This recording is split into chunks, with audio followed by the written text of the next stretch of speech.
Good evening and welcome to the regularly scheduled City Commission meeting, November 18th, 2020, for the City of Daytona Beach. We're delighted to have each of you with us this evening, those of you who yet remain. Ms. LaMagna, we will ask to review the procedures for tonight's meeting. Good evening. Agendas and all exhibits pertaining to the items on the agenda are posted in the lobby. Persons may visit City Hall during a public meeting to make public comments subject to these city procedures in compliance with all recommendations from the CDC to minimize the spread of COVID-19. The commission chambers will be closed for in-person attendance by the public. City Hall lobby will be equipped with a lectern and a microphone for public comment and an audio-video feed to the commission chambers. Yellow forms will be provided for persons who wish to make public comment before the City Commission on items on the agenda.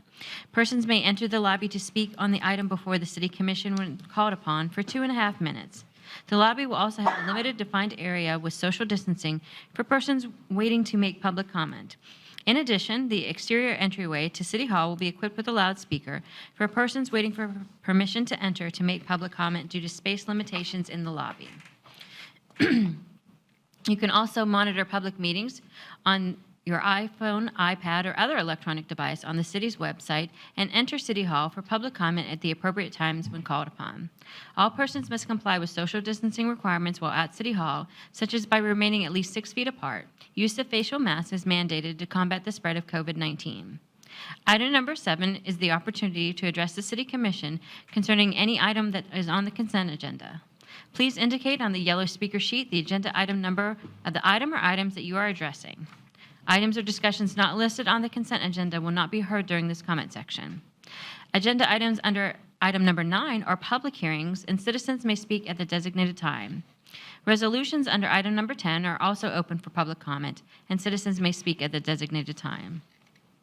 All citizens completing a yellow form will be allowed to speak for 2.5 minutes. When you approach the lectern, please speak clearly into the microphone and give your full name and address. The 2.5-minute clock on the monitor above the dais will start running when you begin to speak. Pay close attention to your time. You'll be told when your time has expired. Item number 13 is the public comment forum, and it will convene after the adjournment of the business meeting. This is the opportunity for the public to speak on any issue that is not on the business meeting agenda. All citizens completing the green form will be allowed to speak for 2.5 minutes. Disorderly conduct in the public meeting of the City Commission. Article 2, Section 6238 of the City Code of Ordinances reads as follows. It shall be unlawful for any person to behave in a riotous or disorderly manner in any public meeting of the City Commission or any committee, agency, or board thereof, or to cause any unnecessary disturbances therein by force, shouting, or any other action that is calculated to disrupt such meeting, or to refuse to obey any ruling of the presiding officer or such meeting relative to the orderly process thereof. Please be courteous and respectful of the views of others. Personal attacks on the City Commission, city staff, or members of the public are not allowed. All conversation must take place either at the lectern or on the dais so that everyone can hear the business being discussed tonight. Ms. LaMagna, may we have a roll call? Commissioner Traeger? Here. Commissioner Delgado? Here. Commissioner May? Here. Commissioner Cantu? Here. Commissioner Henry? Here. Commissioner Reed? Here. Mayor Derek L. Henry. Here. We'll now move on to item number 4, which is the approval of the minutes of the March 31st, 2020 emergency meeting of the City Commission and the October 7th, 2020 regular City Commission meeting. So moved. Second. We have a motion from Commissioner Delgado, a second from Commissioner Traeger. There are no questions. All those in favor, let it be noted by saying aye. Aye. Aye. Those who are in opposition, same sign. The motion carries 7-0. At this time, we will address our agenda. If there are any changes, our city manager will address them. Have no changes, Mr. Mayor. Do we have to make a change on 8E because they amended the motion on that? With the MMB? Yeah. We just discussed that about the benches and everything. No, it's not related to that. It's related, but this is just for the hardware, Okay. okay? Okay. All right. Do I have a motion for the agenda? Move. Take a motion from Commissioner Traeger and a second from Commissioner May. All those in favor, let Mr. it Mayor, be. I'd like to say something. Yes, ma'am. In regards to 8F, I asked for this. This is the and we've favored both Bethune-Cookman and the Tortugas with the waiving of their rental fees because they both canceled their schedules. My concern just is we don't know where this pandemic is going to be as their schedules come back up for reconsideration, and I think we need to look at that again at that time. When you think about our stadium and what we've been told of its condition, that contract indicates that it should be fully functional, and we've got some work to do out there. Our visitor side is, I think you all told us that there was some construction that needs to be done over on that side. The seats and amenities all have to be taken care of as well as our Jumbotron. I know we've had some trouble with our Jumbotron, and as we replace the Jumbotron, you know, that makes our stadium really marketable. It brought us the NAI games, the ESPN games that Bethune-Cookman plays. It puts us on the map, although one night we had a blackout, but the NFL turned around and had a blackout the next week, so it didn't make us look so bad. But we've got some, you know, we really, and I've said this before, we have really got to take better care of our properties. We really do. And I really wish we would have, and I've said this before as well. Okay, I may mess up the initials. Was it DME or DMI? Okay. I really felt like we should have held them a little bit more accountable for all the things that they said they were going to do that they didn't do in that year that they had access to our stadium. To me, I think we got the stadium back in worse condition than when we gave it to them, and we could have held them a little bit more accountable for the funds that they gave us in the end to get out of the contract. But that's just my opinion, Mr. Mayor. But let's look at both of these contracts for both of these wonderful clubs as we prepare for the 2021 or 2021 year, because we don't know how long this pandemic is going to last. And I know for Bethune-Cookman, it's $73,000 for when they have a season. Their capital improvement, which they did pay for this year, is $24K to help with our capital improvement for using our facility. And then if we turn around and charge them $73 and then they don't make it again in the fall, we just need to look at that for both of them, because the Tortugas bring so much to Jackie Robinson as well that we need to consider both of those. And I just wanted to bring that to our attention. Okay. What has been done to the stadium in this past, I think I was talking to someone at Leisure Services, and they said some things had been done. Seats had been put in, new seats had been put in. So I'm trying to figure out exactly what has been done to the stadium. What has the city done? Nothing. Wait, you mean now? What have we done now, or what? I don't understand. Since we've gotten it, Since we've gotten it back? Well, I thought they said they had done some improvements out there. None? I thought Coach Terry Johnson said that something had been done. I know there's a lot of things we're working on out there. I know that. Okay. I know the stadium itself on the north end, there are cracks in the cement, and that has to be repaired. And we've had it surveyed, and they got plans to improve that. The Jumbotron is the other thing. I know that the scoreboard works, but not the Jumbotron. The rest of it is not working right at this time. Is that what I understand? The Jumbotron is not working. Oh, is it? The scoreboard is working periodically. Okay, We're in the process of getting prices to have that replaced. okay. And we need to do better. Whomever that consultant was that we hired that told us to buy that Jumbotron, we need to go get some money back from him. Fred. That was my only question. One more question. What, in your purview, what all needs to be done to the stadium to bring it back up to its shining limelight days? We definitely need to replace the Jumbotron. The work to the visitor side to stabilize the seating needs to take place, which is actually happening now. We are spending a lot of time and money cleaning up the mess that DME left us. There were some things that were, they did do a couple of things nicely, they did. but as far as the general upkeep of the facility, we're trying to get that back right. The concrete work that the manager was speaking of, we've gotten a lot of that done around the outskirts of the stadium. But lighting, we're replacing some of the lighting in the concourse. The fire alarm panel has been upgraded.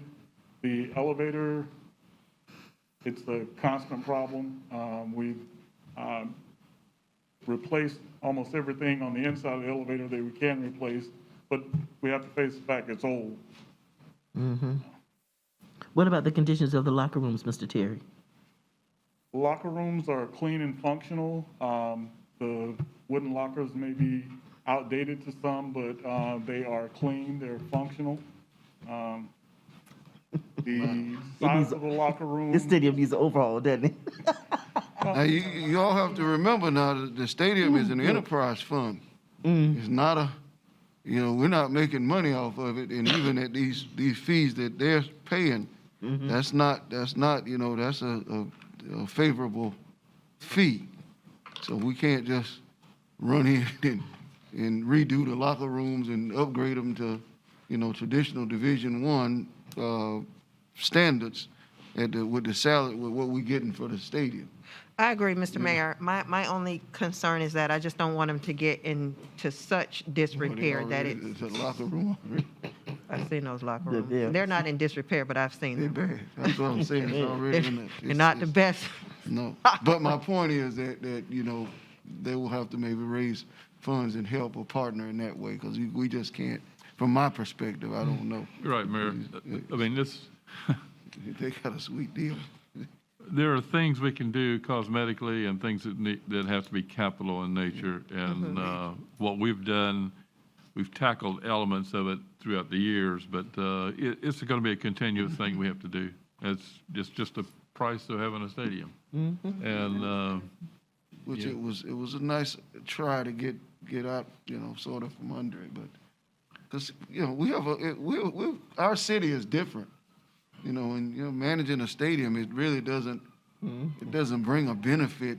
It's not a service, it's not a core service of city government. a stadium doesn't make money. Yeah.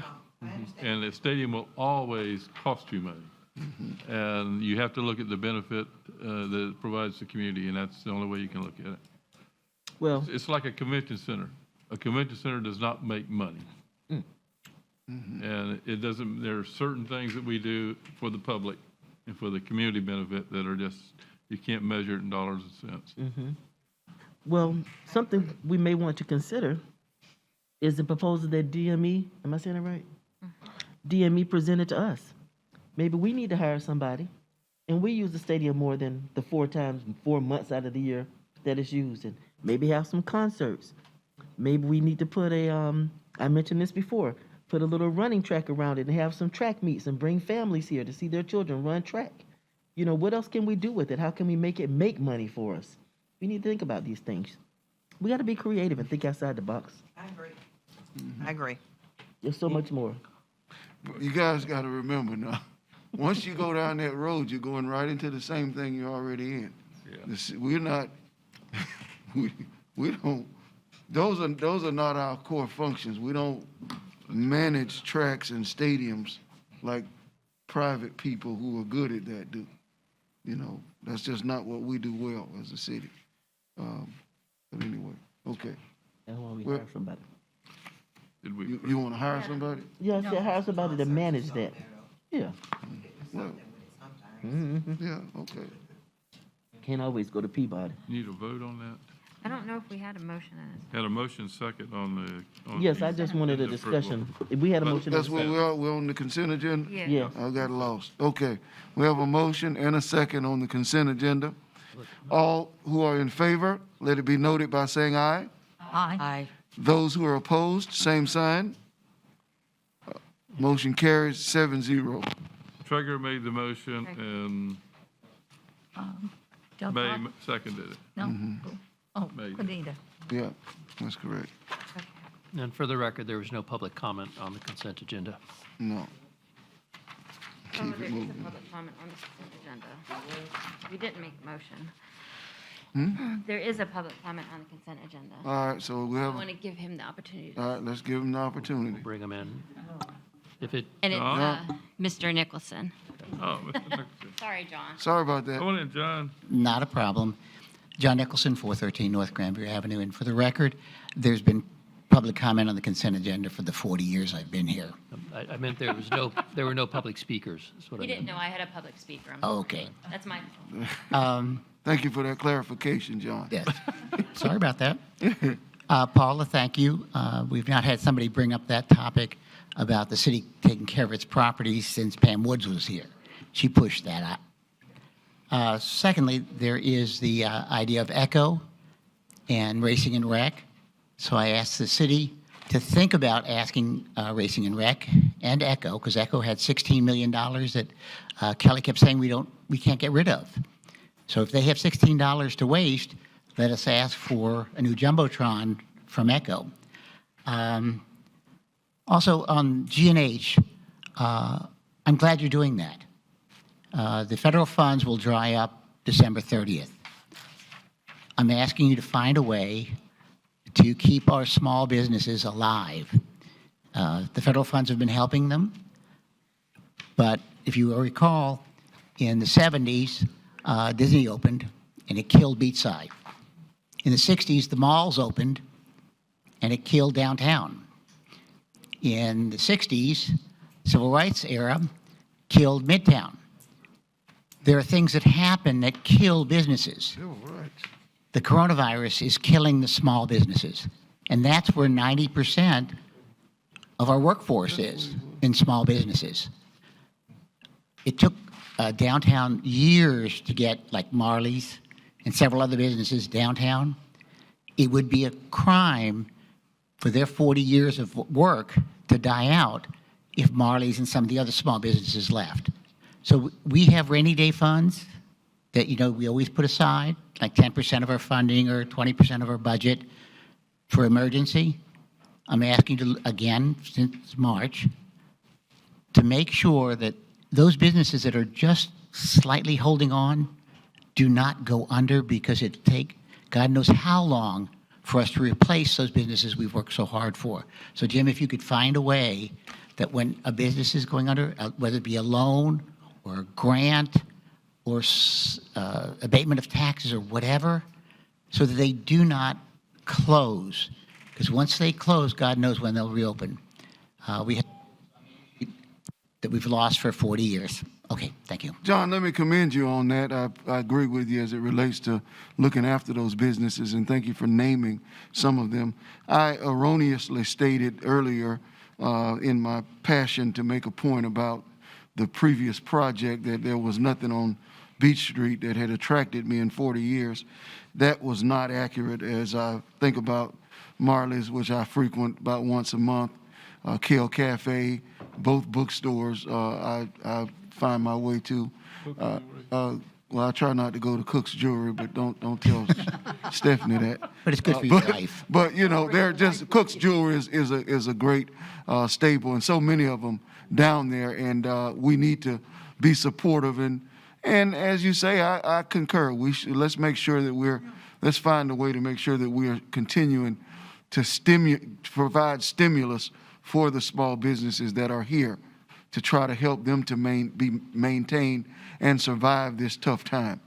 We did do that once as it related to the water bills and things, and even small businesses told me that they greatly appreciated that. So we may want to consider how we can help them to survive. Take a survey or something and see what we can do to help them.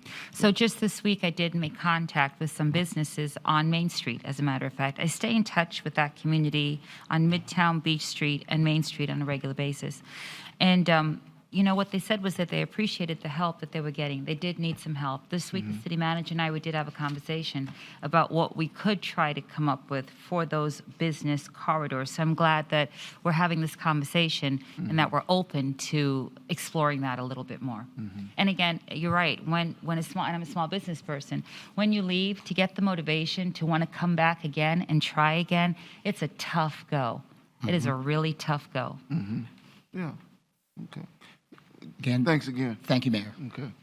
So we urge everybody to eat downtown. Yeah. Eat and shop. All right. We have a motion. Yeah, we could have a eat out or carry out downtown night or something that we promote, We could do it. things that we do. Yeah. Okay. We voted on it, but it wasn't really proper. But okay, we'll let it go. All right. If we could, just to Okay. maintain legal compliance, let's take a revote. Take a revote. Say the first vote was out of order, Yes. and we'll revote and I concur. All comply right. with our statutory requirements. All right. I make a motion. Okay. All right, we'll take the motion from Commissioner Traeger and the second from Commissioner Delgado. All in favor, let it be noted by saying aye. Aye. Aye. Those opposed, same sign. Motion carries 7-0. Thank you, Mr. Jagger. So we are going to move on to item number 9, which is our public hearings. Item number 9A is the Development Administrative Services Planning Division, Hand Avenue Voluntary Annexation. This is an ordinance on second reading, public hearing. An ordinance annexing into the City of Daytona Beach 2 parcels containing 12.87 plus or minus acres and 9.04 plus or minus acres of land generally located in the northeast quadrant of the intersection of Hand Avenue and Williamson Boulevard, redefining the territorial boundaries of the City of Daytona Beach to include the property, redesignating the boundaries of Zone 5 of the City of Daytona Beach to include the property, repealing all ordinances or parts of ordinances in conflict herewith, and providing an effective date. So move. We have a motion and a second. Do we have any questions or comments? I do have Mr. Rob Merrill here on behalf of the applicant for any questions. Questions of Rob? Okay. All those in favor, let it be noted by saying aye. Aye. Those opposed, same sign. Motion carries 7-0. Thank you. Moving on to item 9B. It is the Development and Administrative Services Planning Division, Sovereign Eckerd's Third Amendment to the Plan District Agreement. This is an ordinance on second reading, quasi-judicial hearing. An ordinance approving the Third Amendment to the Sovereign Eckerd's Plan District Agreement relating to approximately 3.12 acres of land located at the northeast corner of Bevel Road and Clyde Morse Boulevard, amending the agreement to expand permissible retail uses for the property and revise signage, authorizing the mayor and the city clerk to execute the Third Amendment, repealing all ordinances or parts of ordinances in conflict herewith, and providing an effective date. So moved. Second. All right, we have a motion and a second. Who Do we have any questions? who was the motion? Motion was Commissioner Traeger, second Commissioner Delgado. May. Well, May. Okay, they both. All right. And I do have a John Sobel here. Did you want to speak or just if there's any questions? Okay. And then I had Malieb Thomas here for any questions. Yeah, we're both just here with any questions. Okay. Yeah. Do we have any questions? All right, hearing none. All those in favor, let it be noted by saying aye. Aye. Aye. Those who are opposed, the same sign. Motion carries 7-0. Okay. We'll now move on to item 9C, which is the Development Administrative Services Planning Division, Dollar General, Clyde Morse, Large Scale Comprehensive Plan Amendment. This is an ordinance on second reading, quasi-judicial hearing. An ordinance adopting a comprehensive plan amendment in accordance with Chapter 163, Part 2, Florida statutes in relation to a 3.8 plus or minus parcel of land located on the northeast corner of North Clyde Morse Boulevard and Mason Avenue, amending the future land use of 2.9 plus or minus acre portion of the subject property from office transition to retail, amending the future land use element neighborhood K development policy, establishing a maximum floor area ratio of 0.5 and certain principal uses for the subject property, repealing all ordinances or parts of ordinances in conflict herewith, and providing an effective date. And I'm sorry for the record, it's just ordinance on second reading, public hearing. All right, Mark, could I ask you guys a question about this project? Do we have speakers? Mark and Jessica. Okay. Yeah, you guys met with me about this project, and have they agreed to what type of store of those that they have that this one will be? Yes, Mayor, for the record, Mark Watts with Cobb Cole, 231 North Woodland, DeLand. Yeah, I wanted to really compliment the commission on this. You raised some concerns on first reading that I took back to our client, who's a primary developer for Dollar General, around the southeast. And we had some conversations with the corporate office and the Steve Brophy, who's the vice president for government affairs for Dollar General. What we've ended up here with is, you've got 2 items on your agenda today, and they deal with zoning. But more importantly, you raised some concerns about what was going to happen there from the community standpoint. We have been able to confirm that not only is it the newer, larger format store, but they have been able to confirm that it will include produce. I have some pictures I could show you of that if you want to kind of see what it is, so I can walk you through it. Sure. But I know that was one of the concerns, and it was one of the things, I think when we met, Commissioner May, we weren't able to confirm that that was actually going to have, the produce section as well. So I won't go through all of this, but let me just highlight, and then I'll add that I worked with the city attorney and the deputy city manager to add in one clause to the development agreement that I think you'll appreciate to reflect this. So, again, this is just, I'm just going to kind of jump through this, but this is, looking at our site, this is a good corner for this type of use and this type of retail. But the key is really on this this slide. So this particular format of store here is a newer format store for Dollar General. It expands their prior store format by about 15% in the square footage. And one of the key things is where their traditional stores have 5 to 6 cooler doors, for things like foods and drinks and things of that nature. This particular store floor plan has 35 to 36 cooler doors. In addition, they are working on, from a corporate standpoint, evolving what they are and how they communities. And out of their 17,000 stores in January of 2021, they'll have over 1,050 that will have produce. And so, this is just kind of some of the expanded areas of the freezer sections that you see in some of their stores, but and then some of the other, kind of healthier offerings that they're incorporating into their inventory. But here's the key, I think, here. And this is something that, they're standardizing a 16-foot section in their floor plans for stores like this one that'll be coming into Daytona. And their goal is not to provide everything. A grocery store is still the key place to go pick up those, important items of nutritional, food and everything for your families. But for the convenience trip that occurs between your big trips to the grocery store, what they're stocking is basically 80% of what people go to the grocery store and get from the produce section will be available in this, kind of 16-foot section where you have part of it. You see here, on the left-hand side of the screen, the stuff that's at room temperature, bananas, potatoes, onions, lemons, limes, sweet potatoes, things of that nature. And then you have the cooler section next to it that's another 8-foot section that has salads, tomatoes, cucumbers, salad mixes, things of that nature. And so they were able to confirm that this will be in this new store coming into Daytona. So one of the things that I worked with your staff on was to add in on the development agreement on page 4, and I think you guys have copies of this in the materials that were distributed to you. And I apologize, let me pull it back up here. Basically an asterisk that says, under the category of use for this, the other retail sales establishments, if the property is used as a small box discount store, which is the term that you've been using for this particular type of use, a minimum of 10% of the customer floor space shall be devoted to the sale of fresh, perishable, and frozen foods, including produce. So we've added that into the zoning here.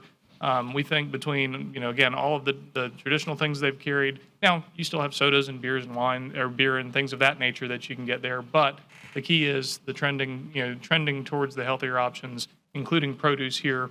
You'll be one of, that first 1,000 stores that has that as an offering, from Dollar General. So I want to commend you for the comments that you raised, putting it on their radar that this was a concern for you and achieving the change that we've got here. Thank you, Mr. Watts, for taking the time to listening to me when I was bringing this up to you. I really appreciated that tremendously. And at the time when we met, you brought up something.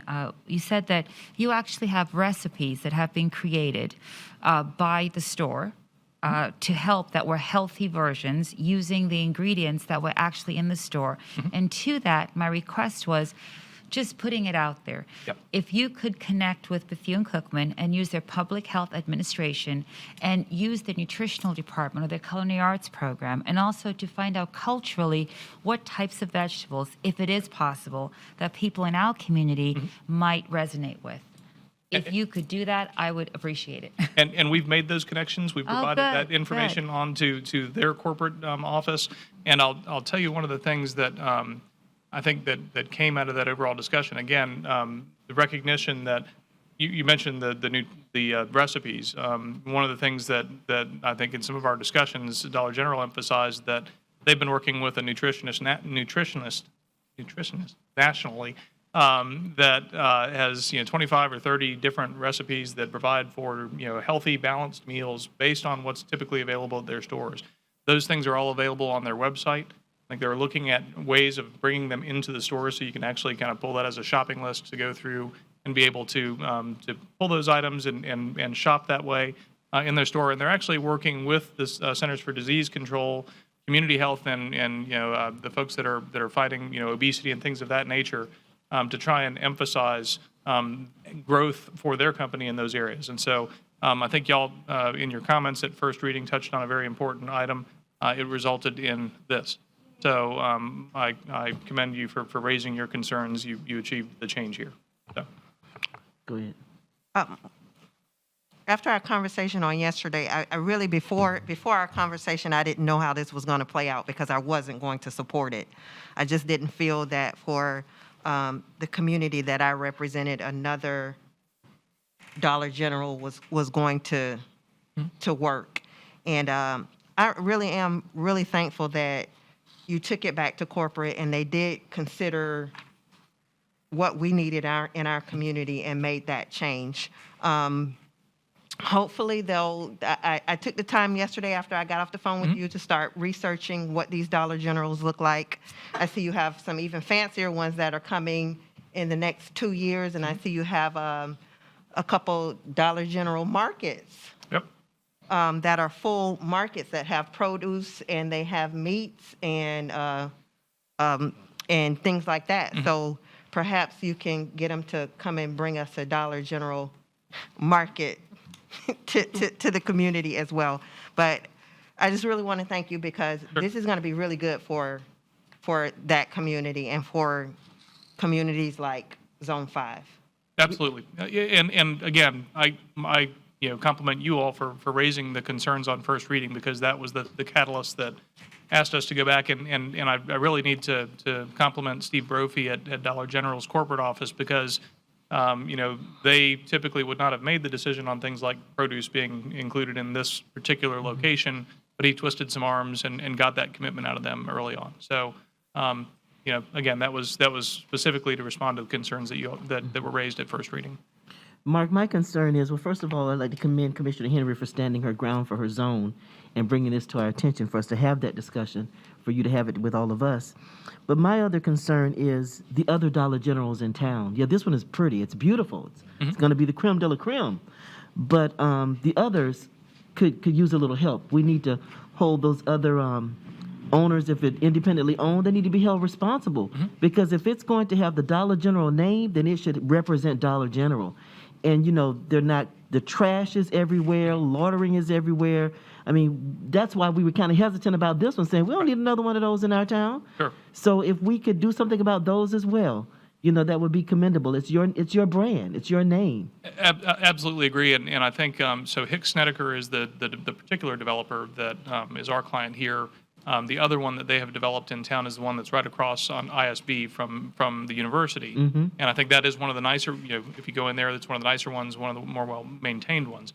But I think that consistent maintenance of some of the other locations certainly is something that's on their radar based on my conversations with them. Yes, I live around the corner from the one on I'll ISB. certainly follow back up with them on that as well. Please do. Thank you. Thanks. I appreciate that and Thank you. I appreciate appreciate you your doing that. time. I just wanted you to highlight that for us. So the community would know that, we are, that while some of us may not have thought this was ideal, we fought for, the ideal of this brand. And I appreciate that from everyone that was involved. Absolutely. Thank you. Do we have a motion and a second? I don't think we do. I We think did. so. I was called it Commissioner Traeger. And Commissioner Henry was the second. Sounds good. That's correct. We did. All right, we had a motion, we had a second, we have no further speakers. No, I have no further speakers. All those in favor, let it be noted by saying aye. Aye. Those who are opposed, same sign. Motion carries 7-0. I'm gonna have to start writing those down again. We are going to move on to item 9D, which is the Development Administrative Services Planning Division, Dollar General, Clyde Morris rezoning. This is an ordinance on second reading, quasi-judicial hearing. An ordinance amending the zoning map of the Land Development Code to rezone 3.8 plus or minus acres of property located at the northeast corner of the intersection of North Clyde Morris Boulevard and Mason Avenue from single-family residential 5 and residential professional to PDG Plan Development General, approving the Dollar General Clyde Morris Plan District Agreement, authorizing the property to be developed with retail sales and service uses, including a 10,640 square foot Dollar General retail store, subject to conditions, authorizing the mayor and the city clerk to execute the agreement, repealing all ordinances or parts of ordinances in conflict herewith, and providing an effective date. So moved. Second. All right, we have a motion from Commissioner Henry and a second from Commissioner Reed. Do we have any questions, comments? Have no other speakers other than Mr. Watts and Ms. Gow. All right, no questions for Mr. Watts. All those in favor, let it be noted by saying aye. Aye. Those opposed, same sign. Motion carries 7-0. Thank you all. Have a good evening. You too.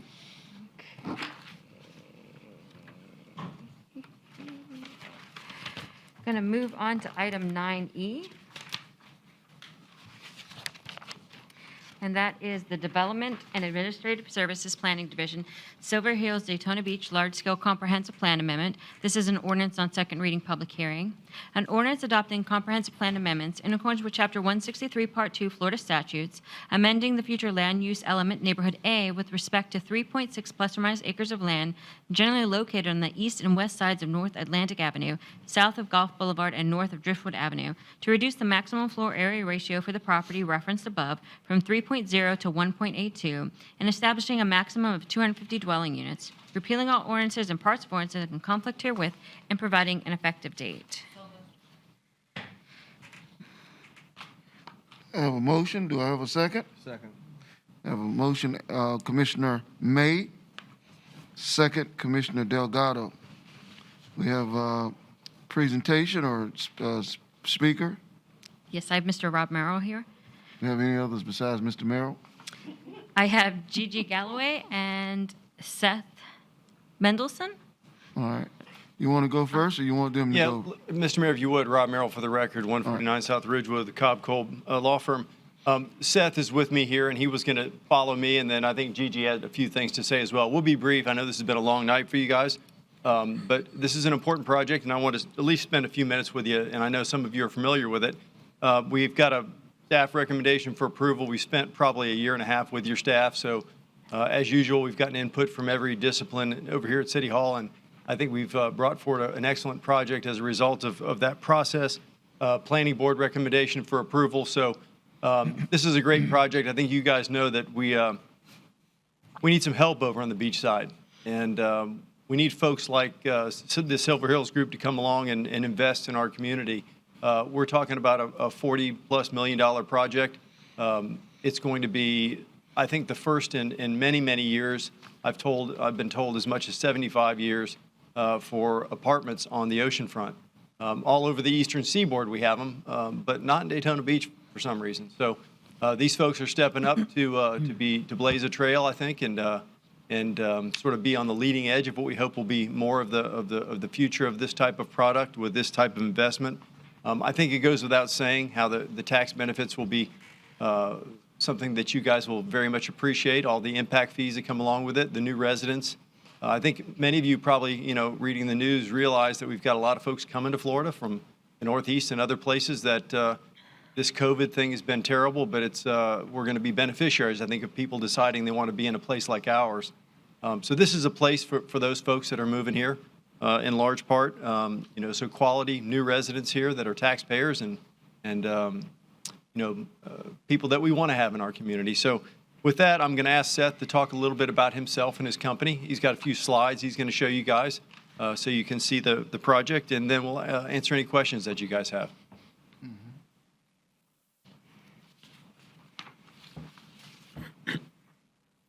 Seth Mendelson, 72 Witchwood Drive. Thank you very much for allowing me to be here this evening and for everyone's time this evening. I know it's been a very long evening, and definitely appreciate your attention, your time, and any questions. With that, I have a presentation on our project. I believe I see it on some of the screens here. and I'll get going. The project, I work with Silver Hills Development. We are the developer with our partners, the Edwards Companies. The Edwards Companies has been around for over 65 years. They're based out of Columbus, Ohio. Combined, Pete Edwards and myself have developed throughout much of the country. That said, our focus is very much so in the state of Florida.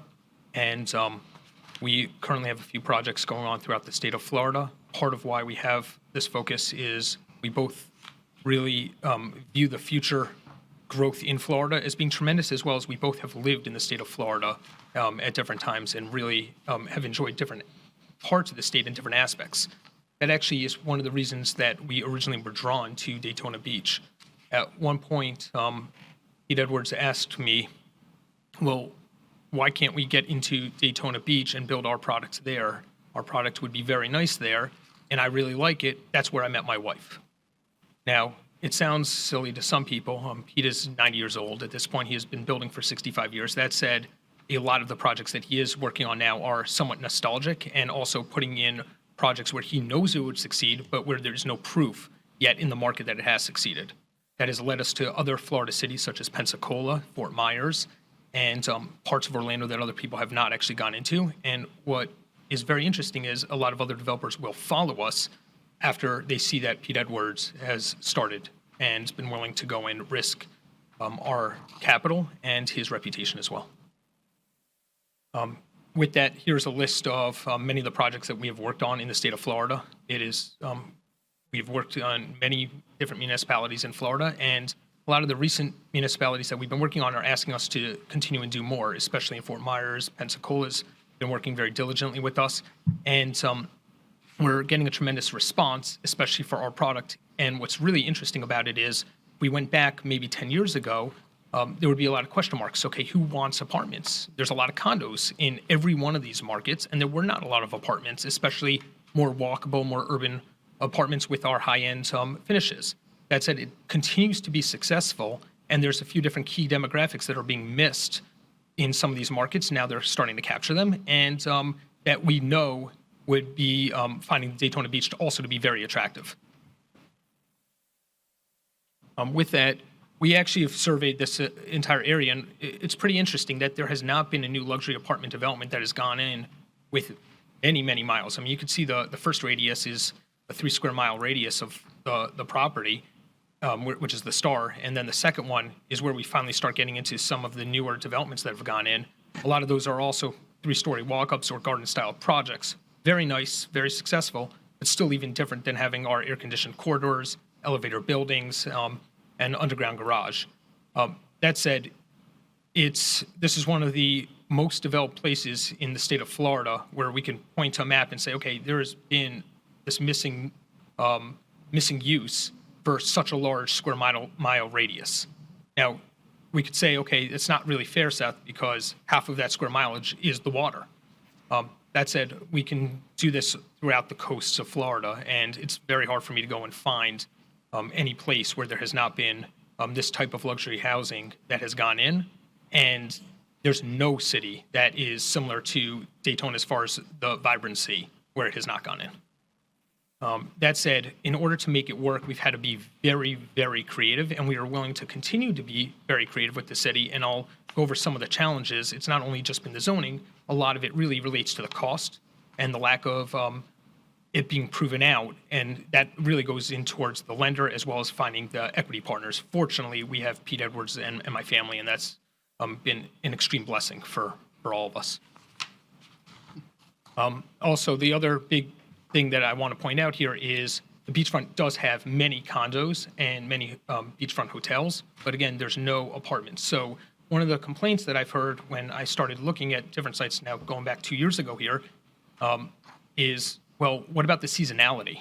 We don't love how much seasonality there is based on condos where people are only coming down for the winter, and or with the hotels, which also express a lot of seasonality.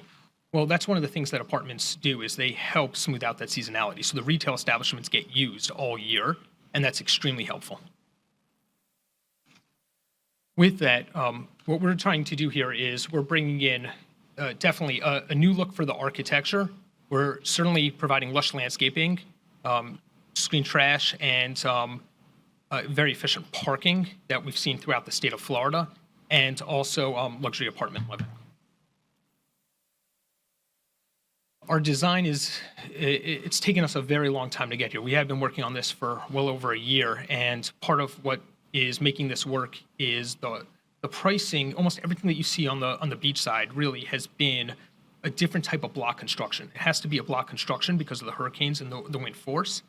And we're able to build our product with construction that has been working throughout the state of Florida, which is called block and plank. And it's not post-tension. It is millions of dollars cheaper than post-tension. It's still extremely expensive, a lot more costly than wood construction, but it has come down so much in price over the last 10 years or so, mainly because South Florida, the Miami, Fort Myers, Fort Lauderdale markets required it, especially after Andrew. And then it got towards the creativity and got to the point where this has come down so much in cost that now we can make it just get into the point where it's affordable and can pencil out for us. That said, as you go around the country, this is why the solution really is unique. There's a certain height that we can get to and still use this type of construction. If we wanted to go another 5 stories tall, we could not use this type of construction. And then again, it's not affordable, not even remotely affordable. This is also not a new type of construction. It's used over and over and over again throughout the state. It is just that it's become a lot more affordable and a lot quicker to go up, which impacts our pricing, especially over the last 10 years. These are just pictures of some of our communities. The insides of the units are essentially the same. It's the same luxury product that we stamp out almost everywhere in the country. We are extremely diligent on surveying our current tenants as well as wherever we're going for tenants. And some of the things that we do that are a little bit unique is we actually have smaller units than almost every other developer. Why is that? And why are we going to be much smaller than the condo units? Because our kitchens are smaller. We have actually larger closets, we have larger bathrooms, and we've been surveying and finding out that a lot of our renters are not trying to make dinner for themselves at home 7 days a week. They actually want to go out. So it will help the restaurants. They might carry in a lot, and they might go out to the restaurants a lot. But that is something that we found, and we found that throughout the state of Florida, and frankly, we found that throughout the country as well, especially for what our population is looking for. They also want very highly amenitized buildings, and one of the things that we are starting to look for as well is some more workspaces in it for work from home. We do think that there's going to be an extra unique opportunity here in Daytona Beach to capture some people who are trying to move from the Northeast, and at the same time, they're able to bring the job with them. So that will just be phenomenal as people are able to work from home, and then it helps the tax base as well as the spending base here. So with that, one of the other things is the impact fees are very high throughout the state of Florida here as well. And one thing I do want to point out to everyone is the impact fees are the exact same here for this project, whether it's a 700 square foot 1-bedroom or whether it is a 1,500 square foot condo that's a 2-bedroom. So we will have a lot less use for our impact fees. So it's actually a very big benefit for the overall community as well, because our 700 square foot units are going to be one person, one car, not using the roads nearly as much and not creating nearly the type of traffic that a condo development that would say is 250 units would bring. This is some of the product that we have under construction, and just showing that we have a lot of other contributions to the community that people have found. We do build a lot near water and are very familiar with some of the challenges that we have coming with this site. That said, you have the construction jobs. It'll be very nice for Daytona Beach to have another crane going up next year, especially as everyone's just worried about what's going on with the different economies. But the construction jobs then lead to other types of jobs as well. And it used to be that we would say, okay, we're hiring a staff of between 5 and 10 people, but then the economic reports will show other jobs that come as well. Here, what we think is going to be extremely unique is we think we're actually going to be able to pull people coming from the Northeast. We also think that we're going to be able to pull people who want to drive the 30 or 45 minutes to some of the northern Orlando type jobs, especially a lot of the tech industry jobs where now they're allowed to work from home 2 or 3 days a week, but might want to live on the beach.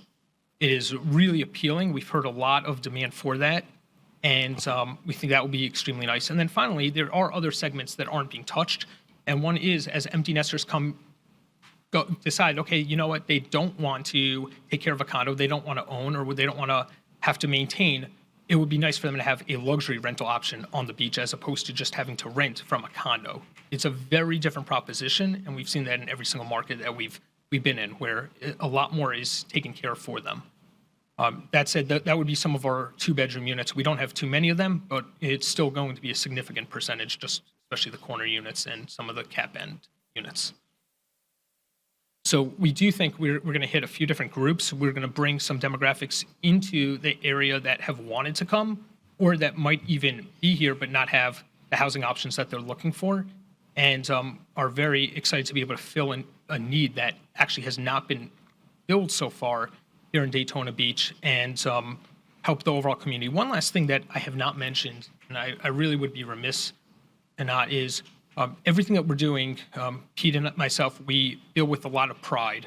We build with the intent that we're generational holders.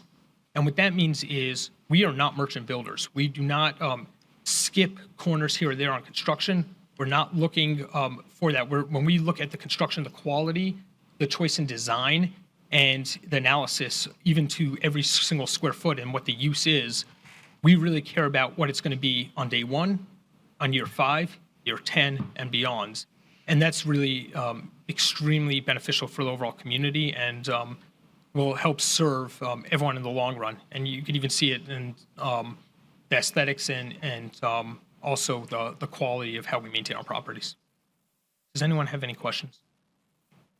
Or this might not be the right opportunity for that? Okay. Does anyone have any questions? Is there going to be any space between the buildings, or are they going to be a canyon? In between the building here, I'm going to show the site plan Is here. it going to be a solid wall of building? So the way this works is there is a 10-foot buffer currently in between us and the neighbors that we have been requesting. If it's so decided that there's extra demand for that buffer to be increased to 20 feet, that's something we could possibly get into. We have gone into very, very extensive calculations for last year, but as far as the mass of the building, it's a large, solid building, but it doesn't stick out by any means on the beachfront. There's many, many hotels that are much larger, and then most of the condos that might not be larger are far taller as well. So we definitely wouldn't stick out, especially if you compare us versus going up and down the beach and our lengths of building. Actually, one of our smaller width buildings. Can I ask a question? I'm looking at your diagram here, and I see you've got some colored areas there, and then you have something here called the dog park. What's going on with that little area on your picture there? What's that about? So that's really up for the city to decide. We've offered, and I'm sorry, I should have taken that out. That said, it's fine being in there.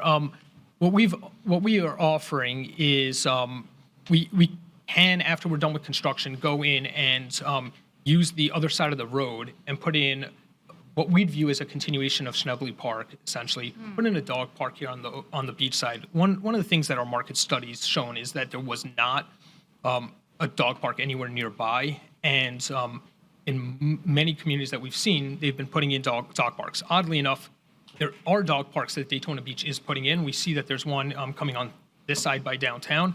But we thought that might be an amenity that the community would appreciate as well. And if we did something like that, it should be open to the entire community. I can't see why the community wouldn't want to use something of that sort. We would also put in a few parking spaces across just to help satisfy some of the concerns that were more recently addressed from anybody in the community. But that would be more to also show it's open for the entire public. That said, one of the things that, and it's not really my decision to make, but one of the things that I would love to see is, as I go down A1A, and where I'm speaking from now is, I grew up in Hollywood, Florida. I came to Daytona Beach a lot in the 90s when I was growing up here.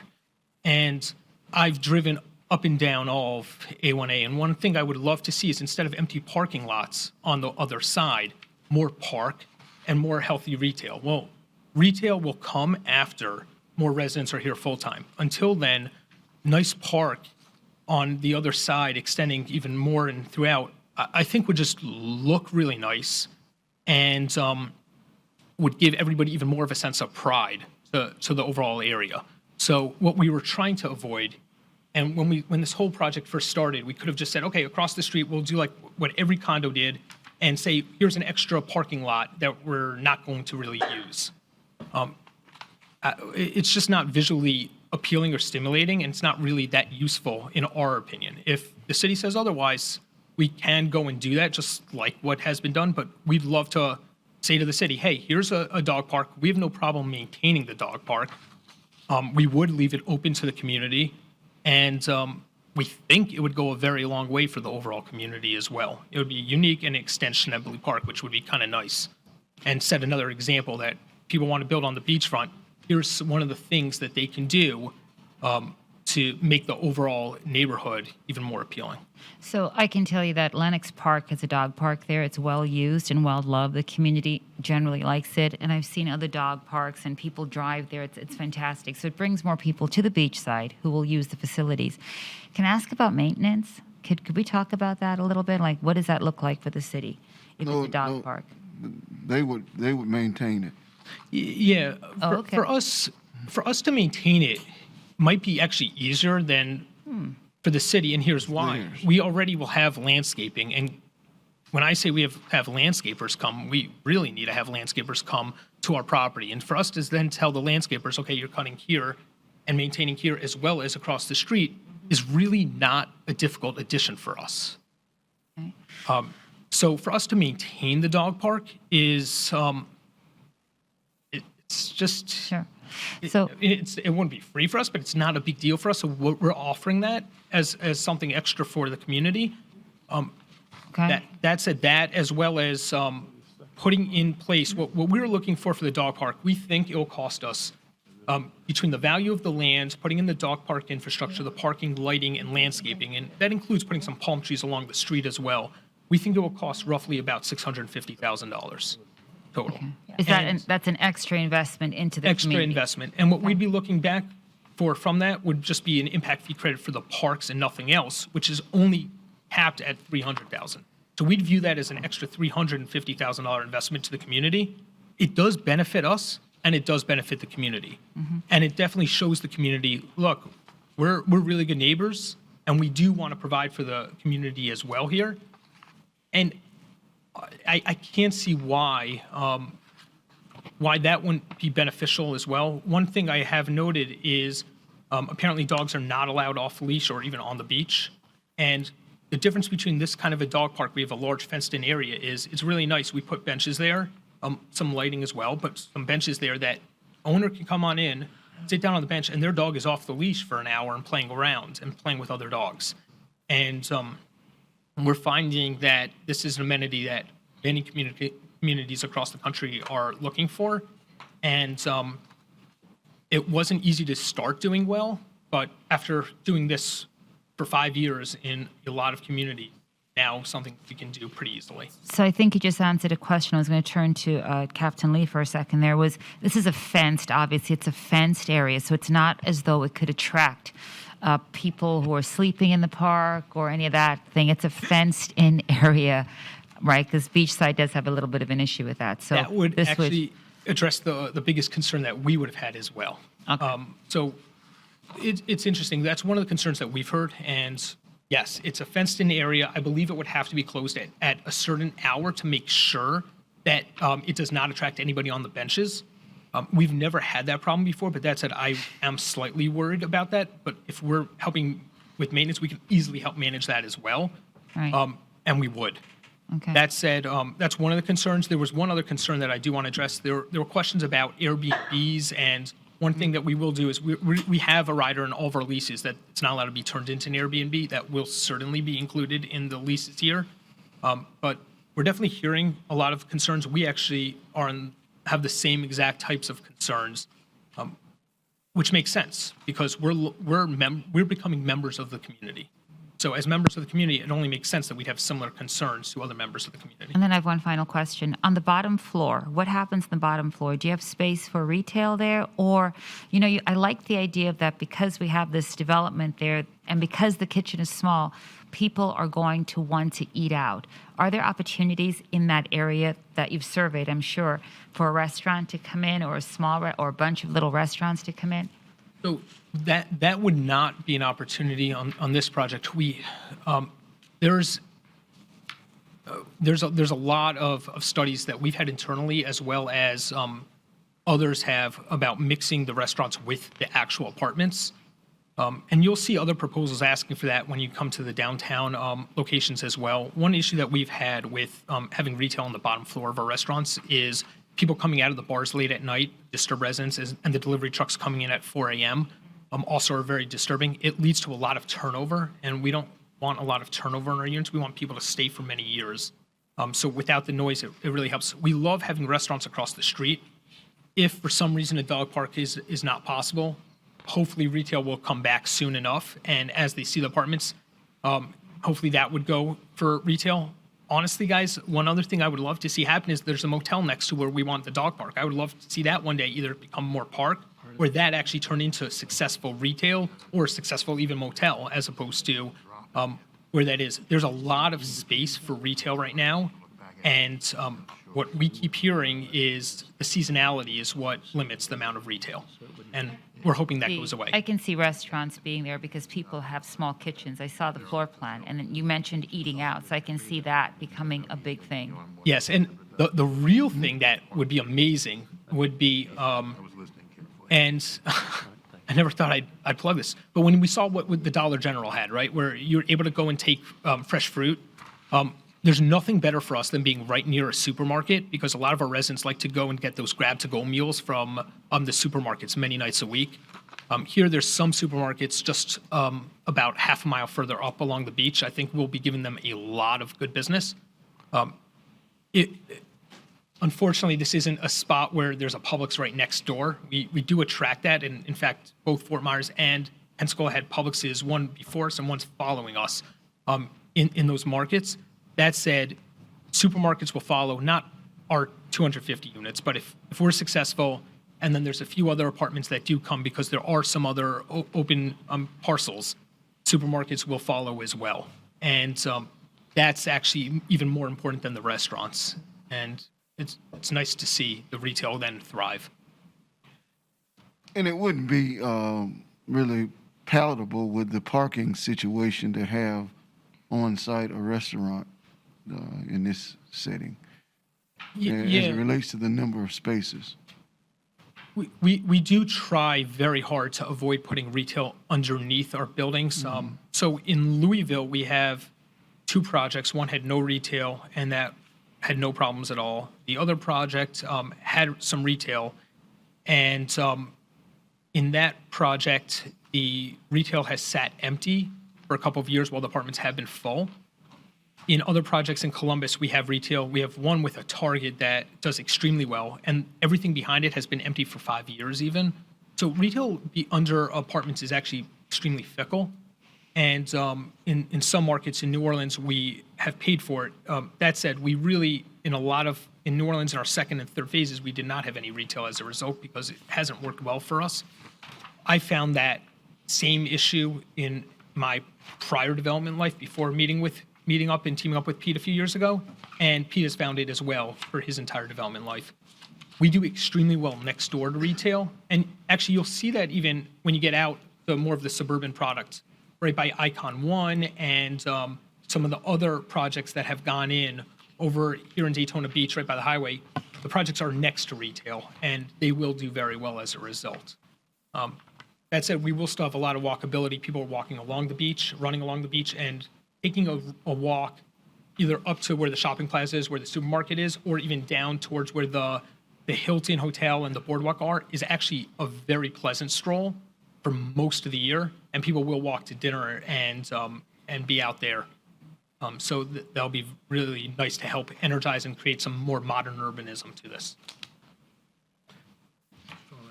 Okay. Well, I know Gigi wants to speak, but we have to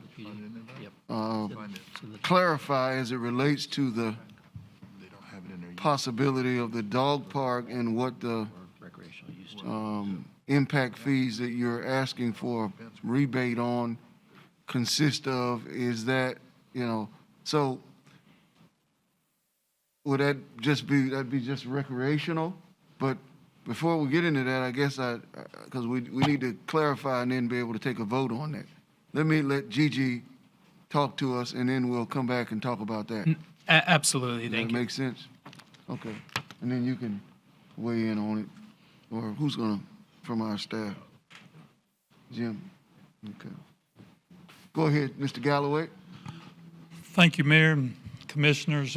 Let me put a disclaimer. We are no way involved as my company, CBC Benchmark Properties, involved in receiving a commission or the sale of this property. So I just want to make that very clear. I'm proud to say that even though I live in Ormond Beach, I tell everybody when I'm flying to and out of Daytona Beach that I live at the world's most famous beach. 2006, 2007, 2008, we saw huge growth. Our company represented over 17 oceanfront properties that either went into foreclosure, and today, all those properties, other than 3, are showing nothing but brown dirt at the world's most famous beach. The applicant mentioned to you about cranes. I had somebody come in 2 weeks ago, and they asked me where all the cranes were. They judge a city's growth not by an economic study, but the vertical cranes are within a community. Last count, we had 1, and it's over there right downtown. I want us to take a deep look at ourselves and say, it's popping out there at the interstate. There's 81 million people that go by that interstate. LPGA is popping. It is now popping in downtown. Brown building, an applicant today. And so I ask us, what are we doing wrong as a community? Not just Daytona Beach, but on that world's most famous beach. What are we doing wrong that other resort communities are doing better than us? All I ask y'all is let's be flexible and work with those developers. If we're popping at the interstate and we're popping downtown, let's work with people. We don't have to give the shop away, but we need to be more a win-win situation and let us become the world's most famous beach.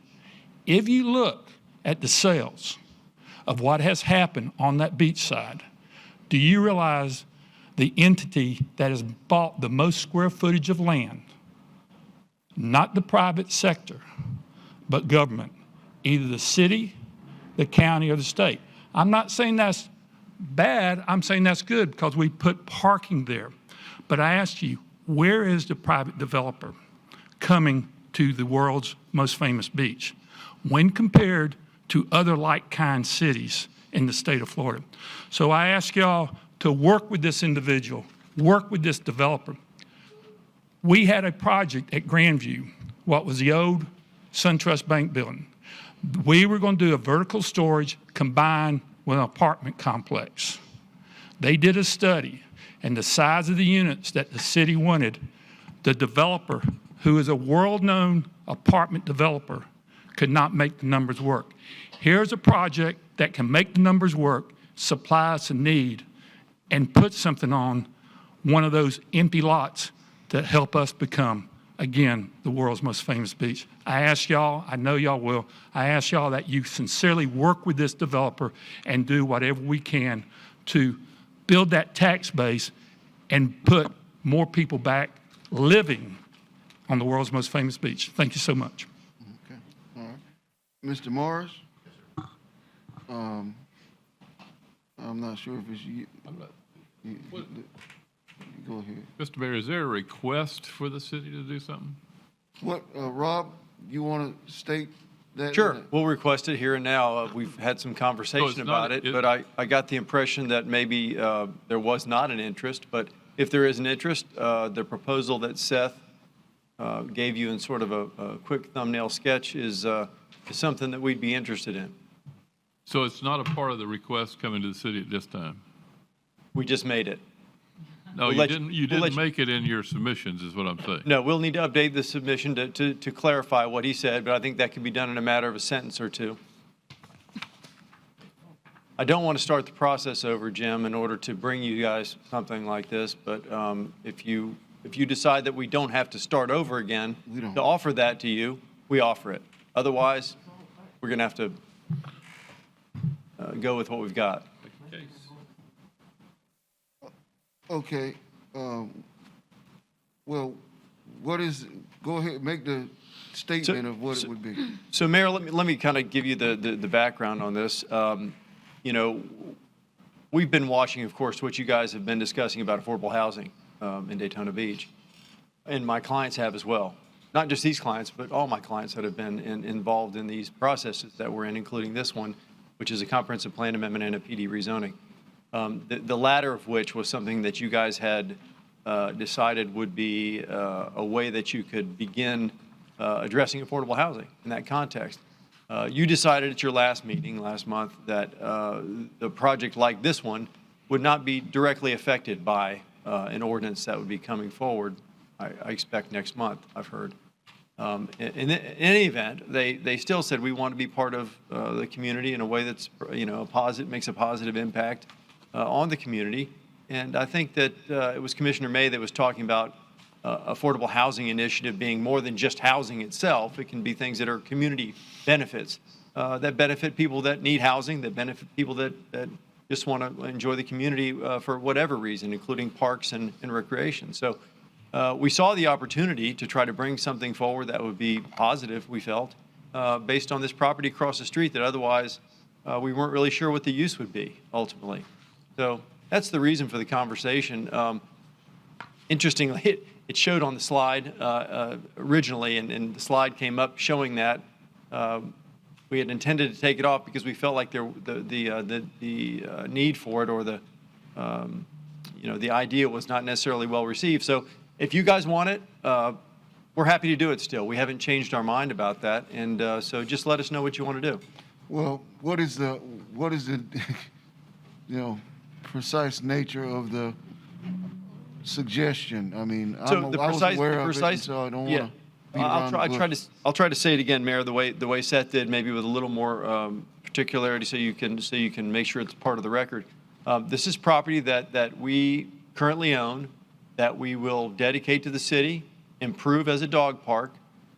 We can go through, I guess, a site plan approval with the city if necessary to show them what the park will look like, so they make sure that the lights are in the right place and the sprinklers and such. Much like we're going to be going through a site plan review process for the apartments. And then we'll maintain the park. So I think the details of how we memorialize that will be almost as simple as what I just said. I know that I see the lawyers talking, and I know they probably want more detail, but I think at the zoning level here, that probably is satisfactory. If there needs to be a separate agreement about that, we're happy to, to work with you guys on that. As it relates to the dedication, I didn't understand it to be dedicated to us, but Mr. Morris? Yes, sir. Either way you guys want to do it. Yeah, So I'd rather you keep it. I made Jim Morris, Deputy City Manager. I received correspondence from Mr. Merrill talking about creating a dog park. There was a sketch similar to what you see. And it specifically was spelled out in the terms of the PD. It would be a dog park. It limited the city's use to the property to be a dog park along with some adjacent parking. And what Mr. Mendelson said a minute ago, but Rob did not say when he repeated the offer to you, is they expect to get $300,000 in recreational impact fee credits as a part of this proposal. That's the entire recreational impact fee credit this building would pay. The response that I wrote back to Mr. Merrill with the manager's discussion was, if you want the city to do something with the property or you want to donate it to the city, donate it. Don't put strings on it, and don't try to attach your recreational impact fees to the proposal. The city will determine what's an appropriate use for the property, but if you want build an amenity that serves your building, which is the parking lot along with the dog park your clients will use, but coincidentally somebody else might come in, that's your expense, not the city's, and you ought to undertake it that way. So either donate the property without restriction. If you want to donate to its development, do that as a part of your community benefit in the PD, or whatever else you may decide to do. And the last thing that I heard was they were withdrawing the request and wouldn't proceed. I said, that's fine if you want to withdraw. And I actually took the time to document to Mr. Merrill with his emails things I just pointed out to you because I wanted it to be clear to anyone that read it that that's exactly what the proposal was. I know Mr. Jagger didn't hear the 300,000 when Mr. Mendelson was speaking, but I was listening carefully because I know that was a part of the discussion all along, and he restated a minute ago. Rob did not tell you that, but that is a part of what Mr. Mendelson said. It is, and I heard it. And And I'll echo that, certainly. Meant to say it, sorry. Yeah. And I'm not here to negotiate with either Jim, about this. We're offering it, and absolutely, if we're going to build a park, we don't want to pay park recreational fees on top of building the park. It's no different than Minto Communities building the stoplight out at Tournament Drive and LPGA. They use it, so does everybody else, and they got impact fee credits for it, road impact fee credits. So that's the way impact fee, and credits work. This is not us asking for something unusual. We're just playing by the rules here if we're to do it, keeping in mind that what Seth said was he's talking about a $650 gift, if you will, for a less than $300,000 credit. So there's a net there of, the math is 350-ish. So it's still a pretty significant, donation they don't have to make. Well, I would prefer you to just keep the property and make it available to the public and maintain it.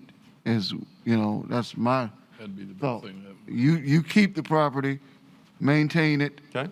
And then we have a decision as to whether we want to give the tax credit in order to make it go. That's what would make it work. Yeah, from your and Mayor, perspective. to be clear, it's not a tax credit. We're not here Well, talking like The rebate of the, the impact fees, the park impact fees. park impact fees. Not the water which and is a sewer impact fees, not the road impact fees, or all the other list of impact fees, just that one that relates to this construction of a park. So the nexus between those things connects the way it should, both from a standpoint of payment of fees and crediting of fees based on, in this case, I would call it pipelining, much like we do with road improvements. Yeah, go ahead. He needs to work out the details so we know what he Okay. say. Well, Can we see this come back? Yeah. A little. well, I think that they're asking not to come back. And I think you have a statement of what it is. I mean, they're offering you something, you have a statement, and the manager's saying the same thing. But is it possible, let me ask Mr. Jagger, is it possible from your perspective, based on what you've heard, to craft this in a way that this is agreeable to both parties? And please understand, this is the first time I've Mm-hmm. reviewed the entire proposal like this. My thought is maybe it would be a lease back to them with a maintenance requirement, much like we're doing with the Brown and Brown Foundation. It would certainly be to the city's benefit to take ownership, but of course, we don't want the liability, and one way to handle liability and maintenance is through a lease. Rob, I don't. We could do that. You feel about that? No, but I don't really want to Fine. do that because I want them to maintain the property and pay the taxes on it. Well, they would be required to maintain the park property by virtue of the lease. I don't think anything we do with that property impacts what he's doing tonight with this. No, we could move forward on the PD, we could work out the details of the satellite parcel Exactly. later. But understood that the PD would not be conditioned on a future agreement as to the satellite parcel. As the PD is presented tonight, park or recreational use is not allowed for that satellite parcel. There's zoning issues with this too. Okay, so there are zoning issues. So we'd have to come back and. And that's what they don't want to do. They don't want to come back, or they Well- don't want to come back on the PD. If but if they're we're fine. talking about Yeah. reutilizing that satellite parcel for a park, that parcel would need to come back to you for rezoning and for adoption of a lease at that point. But tonight, you can approve the entire piece with no strings attached, except for what's in the PD as to those uses. And we can work with your staff on that part of it after the approval of the apartments themselves with sort of putting that in a holding pattern. These guys are ready to start construction. That's why they're in a hurry. They're not in a hurry because there's some deadline. They want to start. And so that's a good thing because we don't have a whole lot of people that are saying we're ready to start now, like immediately. So if you guys are willing to do that, and we'll come back and work with the attorneys on whether it's a lease back or however it works out, I didn't, you guys caught me on something that I didn't catch. Thank you.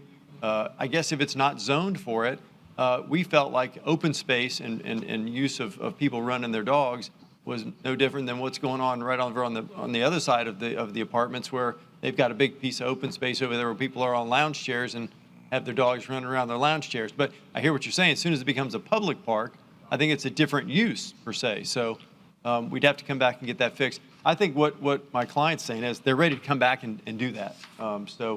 As long as they can get started on their, spending their $40 million on building the apartments. We want them to spend their $40 million and build that building, yeah. Okay. But this little issue here, we probably have to address separately of That's fine. what you're doing, Let's do that. okay? Yep. Okay, I can concur with that, just as long as there's no cutout. You're going to be a part of the community, so I expect you to be able to get this done. My preference is that they keep the property. I understand what Bob said, but my preference is that you keep the property and maintain it under your purview and make it available to the public. Okay, that's my preference. I don't know what everybody else's, but And I can tell you that what you hear is, you see his heads nodding, and I'm telling you on the record, we'll come back and work through this with your folks and come up with a solution for what's going on across the street. Okay, all right. And those impact fees, typically, what do we use those for? What, recreation? Those And this fees are is- placed to create city recreational facilities like the bleachers that we bought out in the parks and things like that to expand capacity of city recreational facilities. That's how they ordinarily are expended. And ordinarily, you plan your parks the way you think they should be, which is why in my correspondence I said, if you want to donate, donate. The city commission will just figure out what's the proper use for it, if it's a donation the commission accepts. If it's theirs and they develop it, I really think it is an adjunct to their use across the street. That's why I think it's their expense and there should not be credit, but that's a separate debate for another day. Okay, and I understand that. Okay, all right.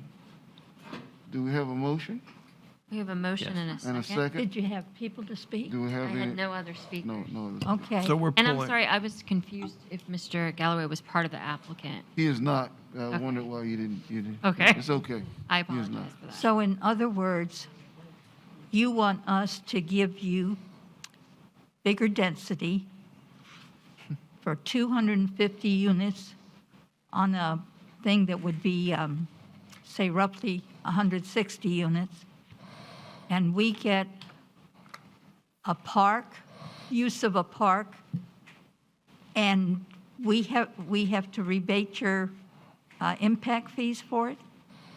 So as I've understood the direction tonight, we're not going to deal with the impact fees or the park as part of this PD. That'll come back to you at another time. So in other words, on this thing, the only thing, we're giving them improved density and they're giving us nothing. No, by the way, for the record, we have in your packet and in your staff report, plenty of things, including what we've already talked about on the record tonight. And the 40 million is just, part What are of it. we getting? But it's a lot of other things. It's the new residents coming here. I think, Ruth, you understand, I think that this is a huge benefit to Daytona Beach. And to say we're not bringing anything when we're risking the first ever in 75 years apartment building on the ocean front in Daytona Beach, it's hard to say that with a straight face. Without question, we're bringing you a lot of benefit.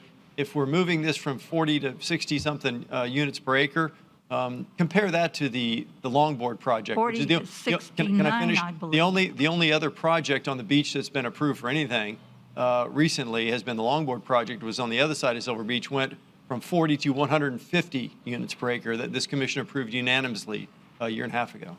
Well, To 150. I was under the impression that there were no if you parks. wanted something from us, you were going to give us something too. We are, and I've just recited again. What are and- we going to get? I've just sent it again. I don't want to sound like I'm being belligerent about it, but No, we've got I it in just wanna writing, and I've just understand. given it to you again verbally, what we're bringing to you. What are you bringing to us? A $40 to $50 million investment to create tax base, impact fees, jobs, new residents that are going to spend money here. Need I go on? And you want to, on this 3-point-something acre, you want to put 250 dwelling units? Yes, ma'am. We've given you a diagram of it showing you that there's relatively smaller units. These guys have done this all over the country. They've been very successful. And these are going to be apartments that they're going to rent? You got it. You Okay, got it. no condos, no short-term rentals? No, and by the way, so in addition to what Seth said about restrictive covenants about the short-term rentals, it's also in our zoning documents. So I know you guys have been really worried about that. This is allowed now. It's allowed to be a hotel. So Yeah, really, no, really because it's a short-term rental. tourist. I mean, you can rent by the hour. Some of them do. But in this case, we're going to have residents there, people living there. I don't think we're getting enough out of this.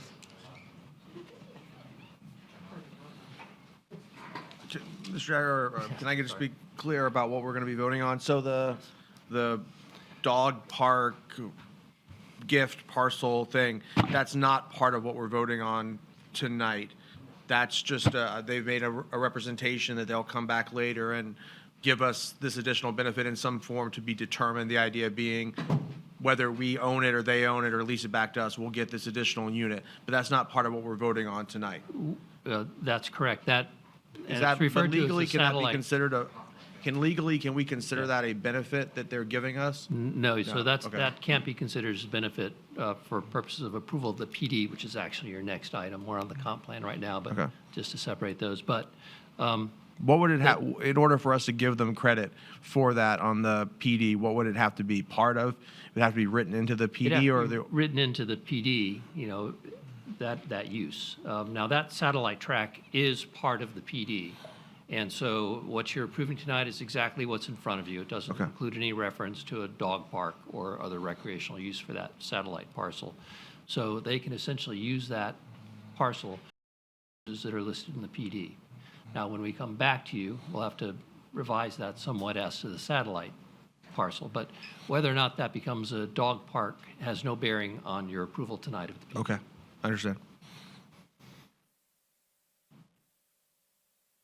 All right, do we have any other questions, comments?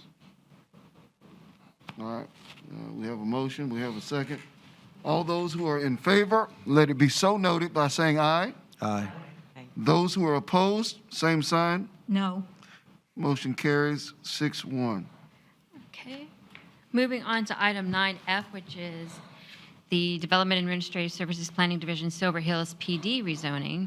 This is an ordinance on second reading, quasi-judicial hearing.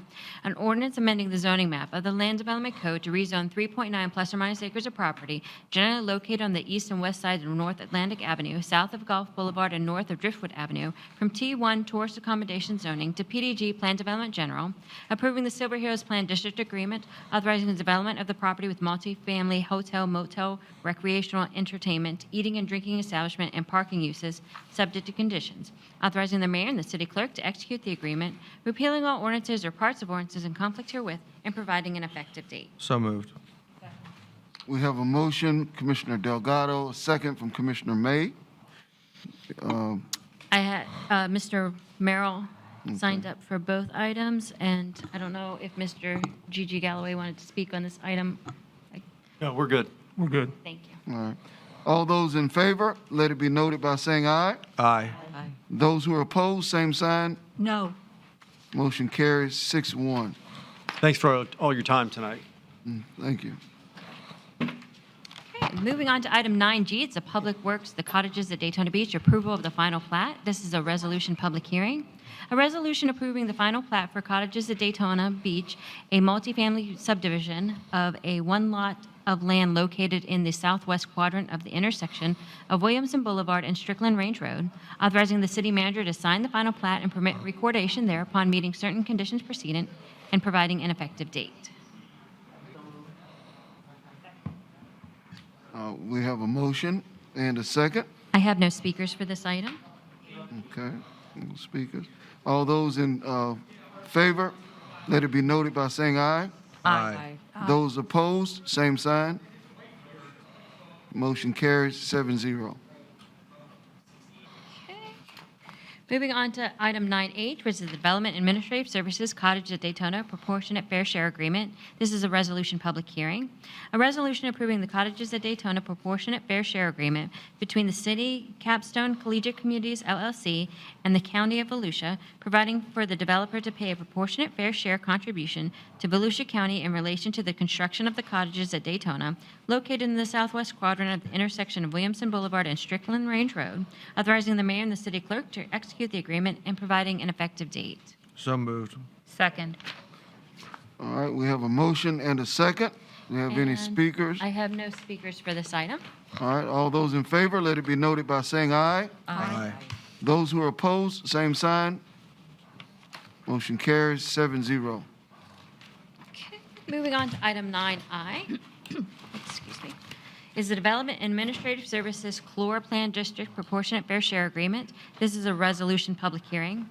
A resolution approving the Clore Plan District Proportionate Share Agreement between the City, Minto Communities LLC, and the County of Volusia, providing for the developer to pay a proportionate fair share contribution to Volusia County in relation to the construction of an age-restricted residential project located northwest of the intersection of LPGA Boulevard and Interstate 95, authorizing the mayor and the city clerk to execute the agreement and providing an effective date. So moved. Second. All right, we have a motion from Commissioner Delgado. We'll take a second from Commissioner Henry. And I do have Mr. Romero. Commissioner Cantu, my apologies. All right, I have a motion and a second. What was that? I'm sorry. Just that Mr. Romero is here on behalf of the applicant for any questions. All right. That was my only speaker. I have a motion and a second. All those in favor, let it be noted by saying aye. Aye. Those who are opposed, same sign. This motion carries 7-0. Thank you. So we're moving on to our item number 10, which is our administrative items. Item 10A is the City Manager's Office Project Delta West Redevelopment Incentive Grant Agreement. This is a resolution approving the Project Delta West Redevelopment Incentive Agreement between the City of Daytona Beach, the City of Daytona Beach Redevelopment Agency, and the Framework Group LLC, providing for the CRA to pay the developer an economic incentive grant of up to $10,500,000 upon the developer's completion of Phase 1 of Project Delta West, subject to conditions, including that Phase 1 must include a minimum of 200 residential units and a parking garage with at least 500 parking spaces. Developer reserves a minimum of 88 spaces within the parking garage for public parking. Developers shall provide at least 30 rental units for moderate income households, and the grant shall be paid annually from the community redevelopment tax increment revenues generated by the improved property, authorizing the mayor and the city clerk to execute the agreement on behalf of the city and providing an effective date. So moved. And The motion here should be to approve the grant agreement as adopted by the CRA. Motion to approve the grant agreement is adopted by the CRA. Second. All right, we have a motion, we have a second, And I don't have any speakers for this. and we have no speakers. All those in favor, let it be noted by saying aye. Aye. Those opposed, same sign. This motion carries 7-0. Okay, moving on to item 10B. It's the Development and Administrative Services Planning Division, Daytona Lakes RV Resort, rezoning to Plan Development General. This is an ordinance on first reading. An ordinance amending the zoning map of the Land Development Code to rezone 173.3 plus or minus acres of property generally located on the west side of the access ramp for Interstate 4 at US 92 International Speedway Boulevard from PDG Plan Development General to PDG Plan Development General, approving the Daytona Lakes RV Resort Plan District Agreement to allow for the development of a recreational vehicle resort with a maximum of 480 recreational vehicle spaces and associated site amenities and approximately 100,000 square foot of standalone commercial uses, subject to certain conditions, authorizing the mayor and the city clerk to execute the agreement, repealing all ordinances or parts of ordinances in conflict herewith, and providing an effective date. So moved. Second. Well, we have a motion from Commissioner Delgado and a second from Commissioner May. Do we have any questions or comments? All right, all those in favor, let it be noted by saying aye. Aye. Those who are opposed, same sign. Motion carries 7-0. The public hearing is set for January 6, 2021.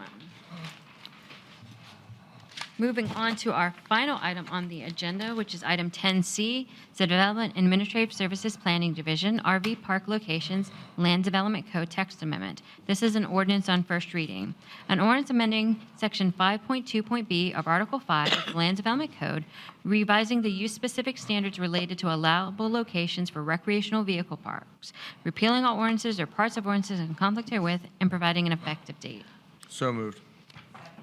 We have a motion from Commissioner Delgado and a second from Commissioner May. Do we have any questions or comments?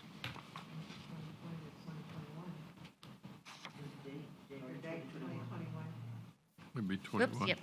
Well, I'll read that into the record. Okay. Do we need to amend that or something? Do we need to? No? No. Okay. All right. We have a motion and a second. All those in favor, let it be noted by saying aye. Aye. Those opposed, same sign. Motion carries 7-0. The public hearing is set for January 6, 2021. 2021, excuse me. All right. Okay, we commence tonight with Ms. Traeger. Good night. Yes, ma'am. Commissioner Delgado? That's a ditto for me. Good night. Yes. Commissioner May? Okay, so I'm feeling kind of bad, but I swear I'll be brief. Okay, the two impressing things right now in my mind are reconstruction of East ISB on Beachside. So I'm on the TPO, and I right away had a few meetings with them, and I requested an update. And what we'll be doing is having every commission meeting a continuous update of different work projects that you understand exactly where we are. So directly from them, and this is from FDOT as well. So FDOT is still deliberating between signalized intersection and a roundabout, and this is based on the meeting they held October 1 to get input. The engineering design of the needed improvements are underway at 60% completion. The right-of-way acquisition is underway, and the final needs will be determined once the intersection decision is made. My request on that is that as a city, that we take a look and are ready for what we can provide. What do we have so that when that information is requested, we're more than ready to go. Also, the construction funding is included in this fiscal year 2023. So we're still on track, but again, this decision of circle versus intersection, and I will keep asking every day if I need to, so that they understand that we're really trying to get moving on that particular issue. I will have some more updates for you with regard to the LPGA intersection, but let's talk about Mason, for example. That is a really old stretch of road from, let's say, Ridgewood to, let's say Mason, Ridgewood, all the way up to, let's say, Clyde Morris. That's a really old piece of road. And when we think about it, the roads are actually offset. They're very odd. And I take that road quite often. And when there's a bus that's stopped, it creates all kinds of issues. There are very few intersections there, and there's a large family population in that area and lots of shops. I want us to consider trying to get on the books some work to be done in that area to improve that roadway, given that it is a primary artery from LPGA to the beach, back and forth. And I'm always, my hope, my fervent hope, as with Orange Avenue, as with all streets, is that if we improve the streetscape, it triggers some other things to happen. People start to want to improve the surrounding areas. What we have to be aware of is, in my opinion, is once we start something like that, it does hold up traffic. It does impact the business community, but not doing something impacts us also. So that is a decision for people who are in these areas who are impacted to kind of take a look at. And again, it's a concept of we, again, are working on certain areas. I'd like us to start getting some projects on the books for the entire city, right? So that is something that is a discussion item that we can put forth in the upcoming year, because that will be triggered in January.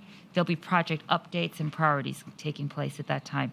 So each time I come to commission, I will have a little bit more information whether or not we had a meeting, because I can still get information, right? That's the first thing. The second thing is that I received a request for funding, and I'd like to address it. Thanksgiving is coming up, and there are some fraternities and sororities having an event on Tuesday, November 24th at New Life Ministries Church, and they're requesting that people can provide groceries for a Thanksgiving meal, which are given in a box from 2 to 4. So I contacted for some other information Alpha Phi Alpha, the Daytona Beach chapter, and I would very much like to donate to that organization. First, I want to say thank you for their help with distributing food for months. They've been helping us. I would like to donate $300 because they need a tent to participate in the event on the 24th, right?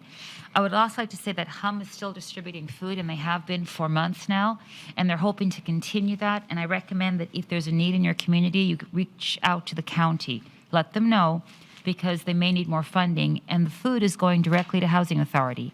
And the families within that, roughly 672 families, are being impacted. I've also realized there's a need at different schools, BCU, Emory-Riddle, and Daytona State. Those university students are directly impacted by COVID. They're not working as much right now. And so for some of them, it is a situation of food, basic toiletries and cosmetics. It's not something we think about, it's something they need. So keeping that in mind, I contacted Daytona State, and I informed them of the rent availability that we have through the city, what's available through the county for utilities, and I'm sending out a flyer to the schools so that they can directly contact their students who are residents of Daytona Beach. So I'm hoping that will be of help. And I think one important thing today, I was invited to do a graduation comment for the Bob Billingsley School of Hospitality Management today at Bethune-Cookman University. And I will tell you that what the students had to say about the faculty of the Hospitality Management School was truly heartwarming. And I happened to impart a few words of wisdom with them. And so thank you so very much for the opportunity to speak. Thank you. Thank you. Wait, one more thing, sorry, I would be remiss if I didn't add one thing. I attended a mental, I don't like calling it mental wellness, an emotional wellness day over, and so did the city manager, over at Windsor Maley Apartments. It was very well run, 300 residents were served, and part of the funds that I donated from Housing Authority, that's gone a long way. I'm not sure how Ms. Bates is doing it, but that's like loaves and fishes happening there. I was able to provide lunches. They received 300 lunches, and they received apple pies and a 300 handwritten card by me and my friends. We sat there writing little thank you cards and happy Thanksgiving cards to them. They had music, they had food, and they will now be providing mental health services in one of their buildings for their residents, which you were discussing mental health needs. They are addressing it right now, so that makes me very happy in Zone 3. Thank you. Very good. Commissioner Cantu. I just have a couple of things. I'll make it short. I received a call from the manager at the, is it on? I received a call from the manager at the Kangaroo located at 2625 Bevel Road in Daytona Beach. I assume there was an accident in front of their store that knocked over a light pole and some power lines. On October 23rd, she called, and FPL put new power lines after she called about the power lines and the light pole being down. She still has some concerns that the old power lines are still in front of the store, and the light pole is still down. And she had one more concern. When you turn on, I believe it's called Andrew Isles, to get to their store, there is a sign that when you turn that says 95 South, and people get confused and head in the opposite direction on 400 onto the traffic. And I guess she sees this every single day. And there's been lots of accidents in that area. Our public works guys will get with DOT and see if we can get that Okay. resolved. And we'll also notify FPNL of the power issue. Okay. And my last thing, as a member of the Military Purple Heart, Volusia County Chapter 316, our Purple Heart Trail just extended from Daytona Beach to our next door neighbor city of Port Orange last night. Mayor Henry, on October 21st, you issued a proclamation declaring Daytona Beach a Purple Heart City. We were out of our Purple Heart lapel pins at the time. So on behalf of the commander, Mount Mater, and the chapter, I would like to present everyone with the Purple Heart lapel after the meeting. Oh, well, thank you. Okay. Appreciate that. Awesome. Okay, And that's it. all right, thank you. Commissioner Henry? No comments, thank you. Yes, ma'am. Commissioner Reed? I just wanted to share that I also had an opportunity to speak to some young people today in Lake Wales for their day, and it was a plum pleasing pleasure to share with them and to perhaps make a difference in some young people's lives. Have a great evening. Awesome, awesome.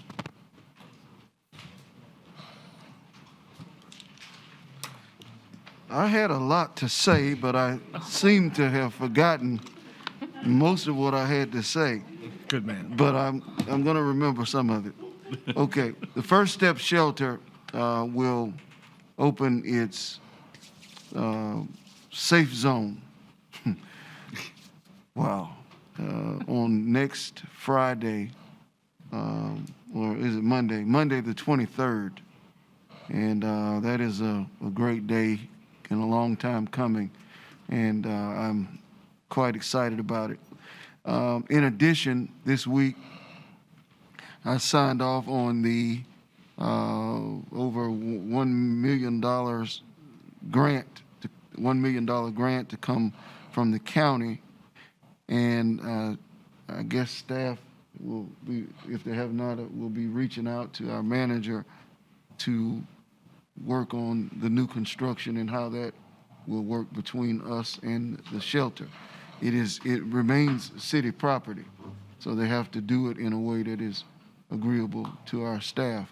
But I'm obviously very excited about that addition to the shelter.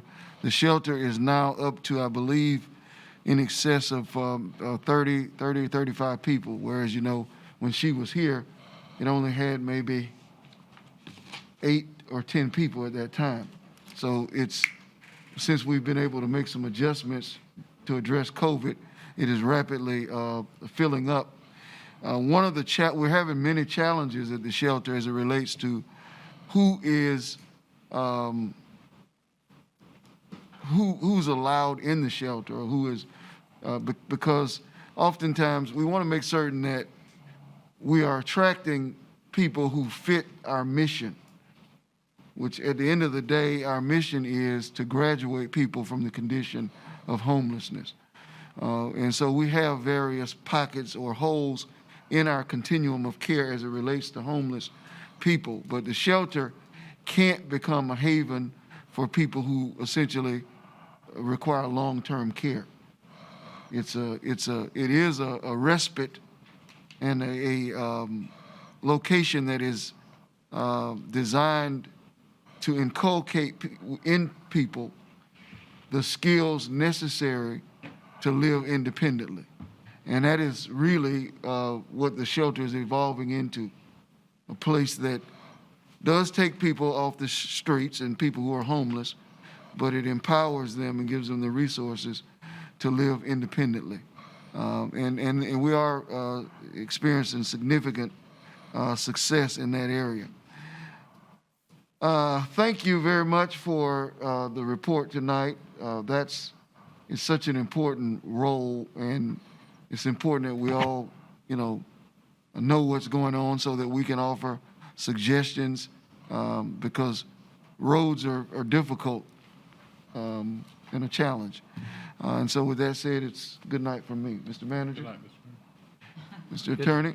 All right, we're going to say that this meeting is now adjourned, and then we'll hear from some of our community. Let's go right into the comments. Okay, we're now in our public comment section. Our first speaker is John Nicholson, and on deck is Marjorie Johns.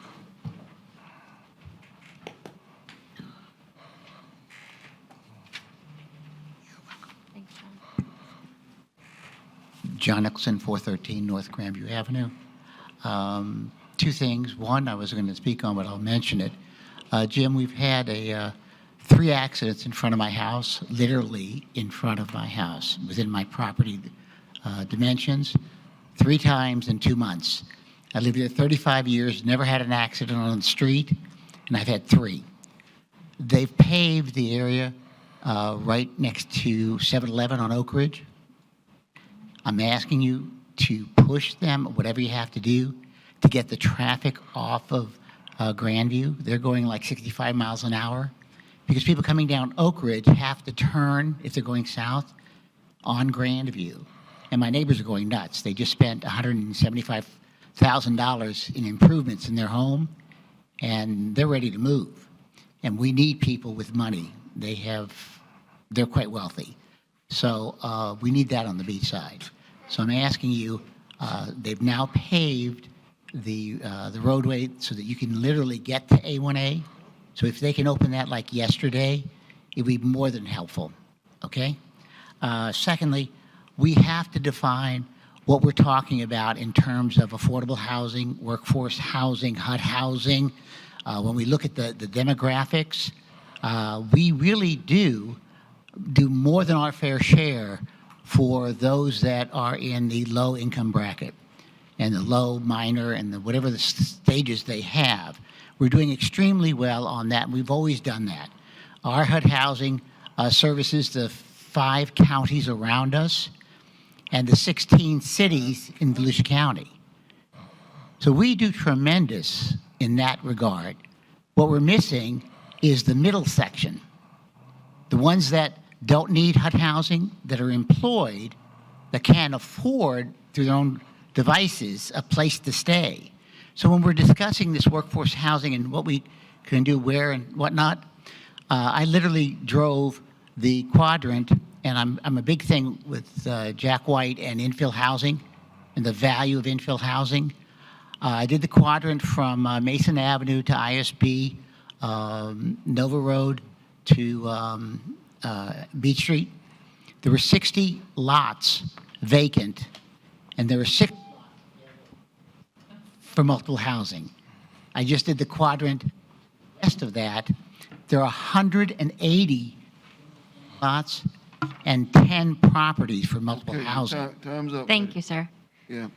You know, we do have other agencies around us. You said 5 counties. They have their own HUD housing. HUD housing is somewhat of an overused term as it relates to affordable housing. Right. And you are correct in that we do need scaffolded to address it in a scaffolded way. But I was told that we draw from the 5 counties around us. Well, people I who know are they have looking- HUD people, housing, we don't have any available HUD housing.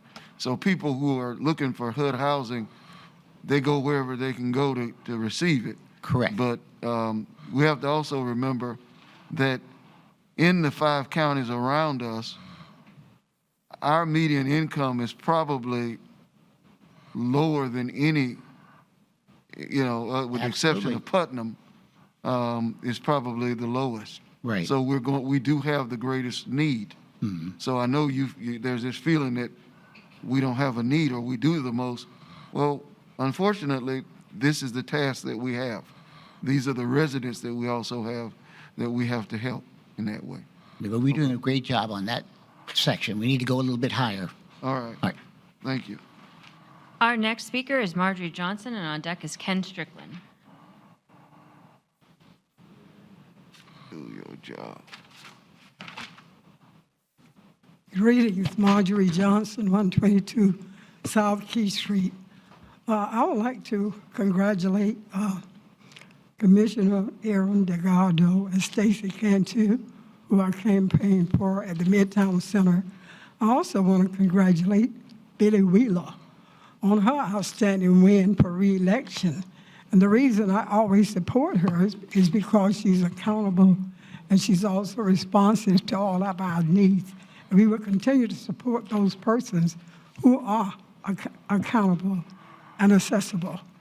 Our taxpayers' dollars need to be reinvested in our community, and I'm concerned that this is not happening. I have come before this podium on many occasions and asked you to pave the street in front of Bethune-Cookman University. You have paved Orange Avenue with the help of the county I got the man elected who gave you the street at $1 million+. You on the top of the plumbing, and they on the top, and you never worked with them. And it took years to get that street paved. So now you need to go in front of Bethune-Cookman like you paved the street there on Beach Street and International Speedway and pave that street. Those are our taxpayers' dollars, and we want them reinvested in our community. Also, I would like to say when people come before this podium to speak, I would like for you to be courteous and respectful to them. Tonight, there was a statement made about Ken Strickland after he made his comments. You people are servants of the people. You work for us. We don't work for you. You need to be made accessible. I have been trying to get information from commissioners. I have not gotten it. So I would like to say to you tonight, you need to do your job that the taxpaying citizens are paying you to do. I don't have this problem at the county. When I go over there and speak to those people, they answer. The county manager has met with me, and he has been accessible and cooperative. You are here to do the people's work. You are servants of the people. We are not your servants. You have taken away our freedom of speech and put us at the end of the meeting. I'm not happy about that either. And our final speaker tonight is Ken Strickland. Ken Strickland, 1208 North Halifax. I'm going to talk about a piece of paper I have here. It says City of Daytona Beach permits issued, fees waived for the period of 3/25/20 to 11/12/20. The total fees waived were $1,718,340.37. There's three categories on here that stick out. The building commercial, building residential, and site work. Building commercial, you waive $605,677.76. Building residential, you waived $718,039.86.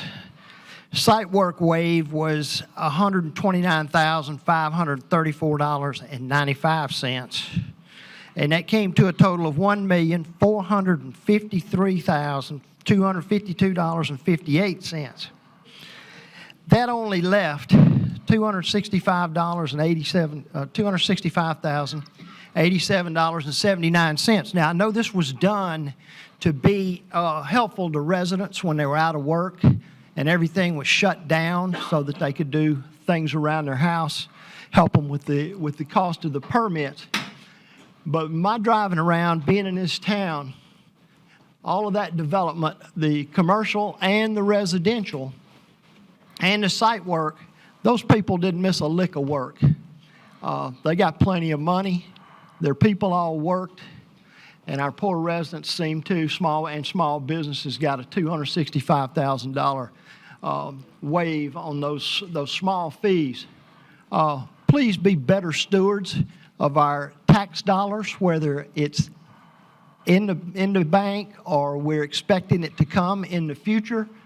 That's quite a gift right there, $1.5 million in 8 months.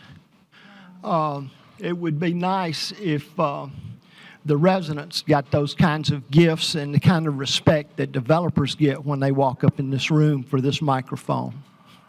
Have a nice night. I'd like to remind everyone in the community that while we did do that, that was a COVID stimulus.